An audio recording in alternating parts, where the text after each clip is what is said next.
Vampires are scary because they exist in a state that we're all terrified of. Neither fully alive nor fully dead. Sustained by consuming what they need to survive. Cursed with a hunger that never ends. Transformed into something that can never go back to what they were. Welcome to the Crystal Library, a pocket-sized portal into the magical, mysterious, and sometimes misunderstood world of crystals. I'm your host, Ashleigh, and each week I'll guide you as we explore one enchanting stone, its history, lore, healing properties, and one easy way to invite its magic into your everyday life. Whether you're crystal curious or deep into the woo, this is your space to learn, explore, and expand your connection to the mineral realm, one glittering gem at a time. So let's open the library and see which crystal wants to speak today. Hey everyone, welcome back to Big Crystal Energy. I'm Ashleigh, your favorite kooky, spooky host. I'm releasing this episode as I'm literally about to board a plane back from New Orleans. And I have to tell you, the timing of this episode is absolutely perfect. I just spent the weekend at a vampire ball and an Anne Rice celebration of life with my college friend, Sarah. And we did a live episode from New Orleans talking about the entire experience. So stay tuned for that. But today we're closing out the Season of the Witch series with the stone that I think embodies everything we've been exploring in this darker half of the year. We're talking about Garnet, the vampire stone. And before we go any further, I need to read you a review because this one actually made me tear up a little bit. This is from a girl mom F. Says, 5 stars every episode. I look forward to each and every episode of this Big Crystal Energy podcast. The hostess is amazing and does a wonderful job engaging her listeners about crystals, the spiritual world, and everything in between. She compiles so much great information and provides tips on how to incorporate the crystal magic and more into our daily lives. It is truly a magical podcast, and I'm always learning something new. Thank you. Seriously, thank you. Reviews like this are what keep me going when I'm exhausted, recording after a long day at work, and wondering if anyone's actually listening. Hello, is anyone out there? Am I just talking into the void? Because sometimes it really does feel like that. So if you're getting something from this podcast, please leave a review. It is so helpful. I read every single review. And I love sharing them and I want to share more of them. So please leave a review. I would love to shout you out. Okay, Garnet, let's get into it. So everyone thinks Garnet is called the vampire stone because it's red and red equals blood and vampires drink blood. That's surface level. That's like the Instagram witch version. But here's what that misses entirely. Garnet isn't associated with vampires because of some spooky aesthetic. It's associated with vampires because it represents something most people don't want to look at. The alchemical marriage of life force and death consciousness. Let me say that again. Life force and death consciousness together, inseparable. Vampires aren't scary because they drink blood. Vampires are scary because they exist in a state that we're all terrified of. Neither fully alive nor fully dead. Sustained by consuming what they need to survive. Cursed with a hunger that never ends. Transformed into something that can never go back to what they were.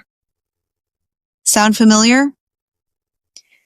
Because if you're building anything meaningful in your life right now, a business, a creative practice, a spiritual path, you're already in a vampiric process. You're feeding on your own life force to birth something new. you're draining your mortal self to create your immortal work.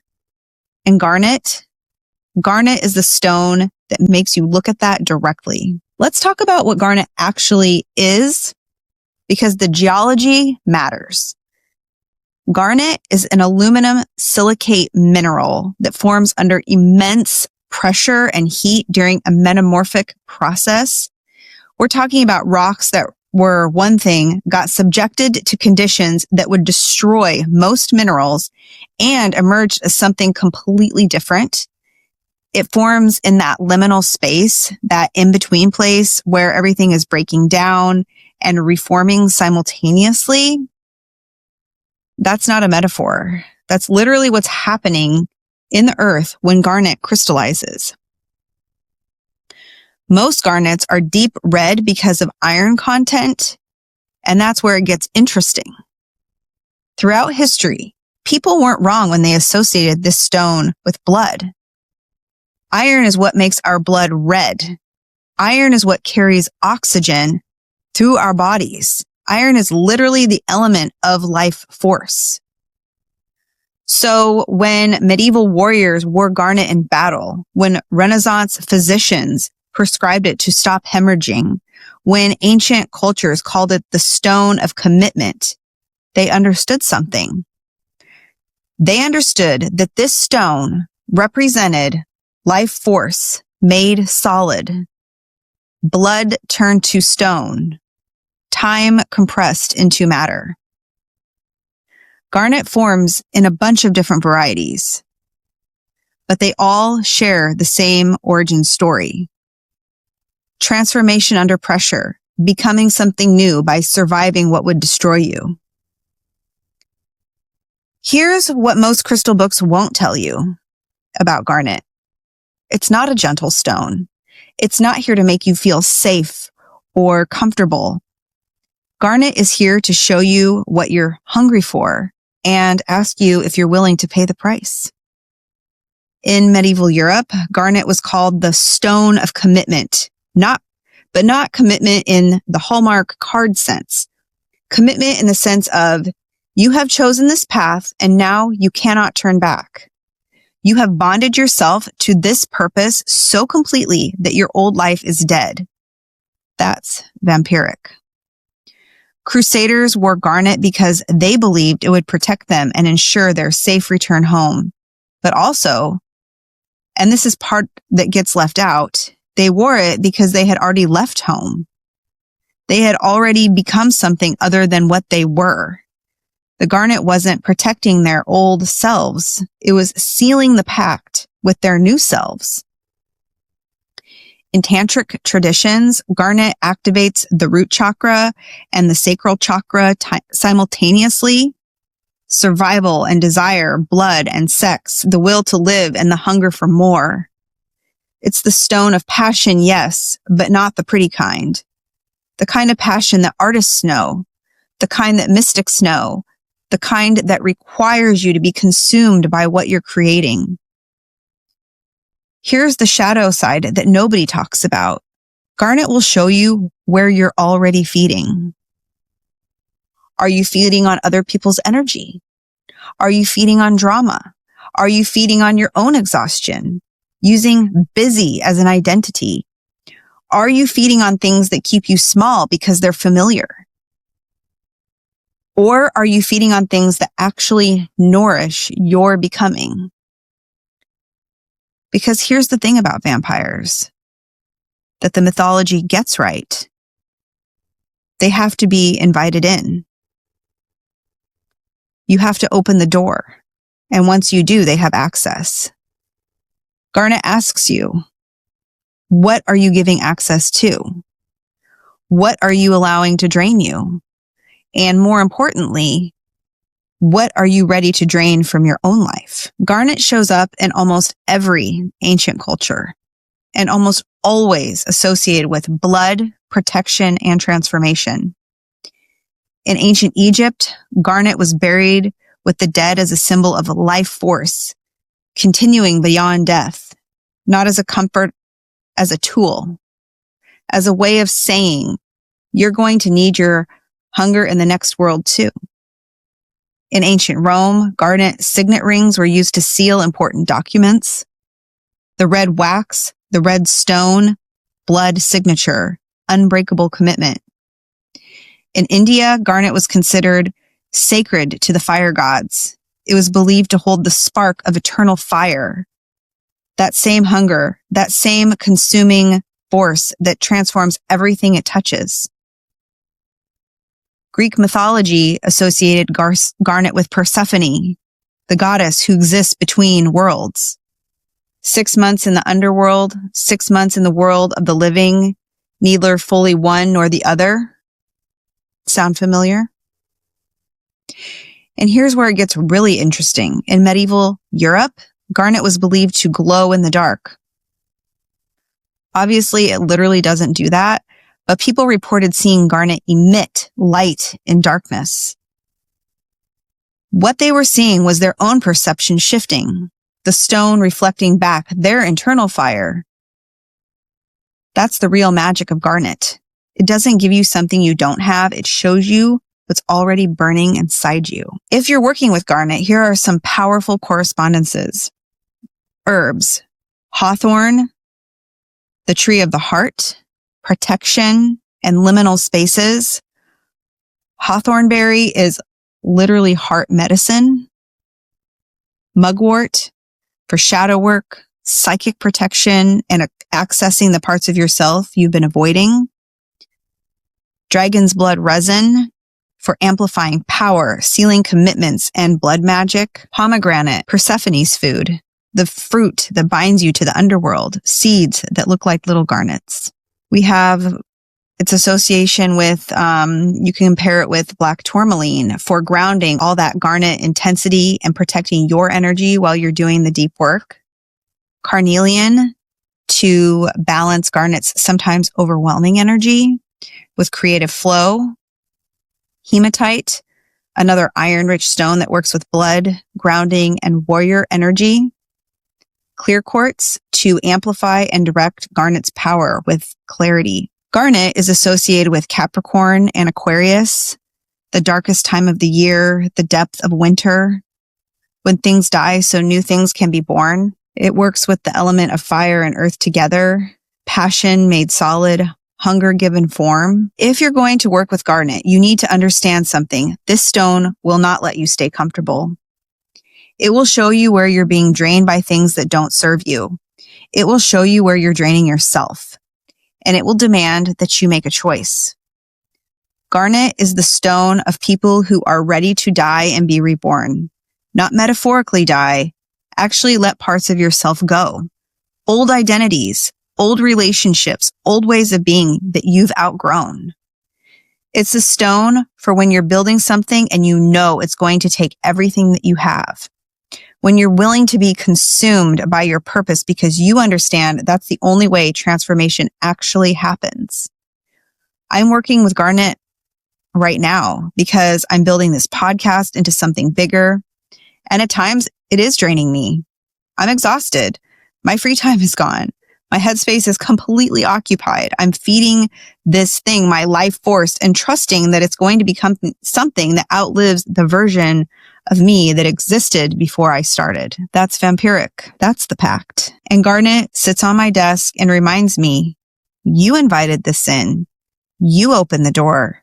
Now see through it. Okay, so here's a ritual that you can do with garnet. I'm calling it the vampiric pact. And it's not gentle. It's not fluffy. It's for when you're ready to make a commitment to your transformation. What you'll need: a piece of garnet, raw or polished, it does not matter, a red candle, paper and pen, something sharp like a pin or a thorn or something, and your own courage. Do this ritual during the dark moon if possible. Often the dark moon is also known as the new moon. In a space where you won't be interrupted. Light your red candle. Hold your garnet in your non-dominant hand. Take your paper and divide it into 2 columns. Column 1, what am I willing to be drained by? Write down what you're committing to. What purpose? What project? What transformation are you allowing to consume your energy? Be specific. building my business, healing my trauma, creating my art, whatever it is, name it. Column 2, what I am draining from my life. Write down what you're releasing. What relationships, habits, beliefs, identities are you letting die? What's been feeding on you that you're cutting off? And be honest. Be brutal if you need to be. When you're done writing, read both columns out loud while holding your garnet. Then, and this is the part that makes it real, take your sharp object and prick your finger just enough for a single little drop of blood and press that drop onto the garnet. Say, I seal this pact with my own life force. I commit to what consumes me. I release what drains me. I choose my hunger. I choose my transformation. I cannot go back. Let the candle burn down completely. Keep your garnet with you, in your pocket, on your altar, somewhere where you're going to see it daily. And here's the most important part. Keep your pact. Garnet doesn't forget, and neither will you. So that's Garnet, the vampire stone. The stone of transformation through consumption. The stone that asks you what you're willing to die for so you can become something new. This is our last episode in the Season of the Witch series. And I think Garnet is the perfect stone and episode to end on, because all of the shadow work we've been doing, all of this descent into the darker half of the year, it's been about this. It's been about recognizing that transformation isn't gentle, that growth requires sacrifice, that becoming who you're meant to be means letting who you were die. We're past Samhain now. The veil is thinning, the ancestors are close, and we're in that vampiric space ourselves. Neither who we were nor who we're becoming, just hungry, just transforming.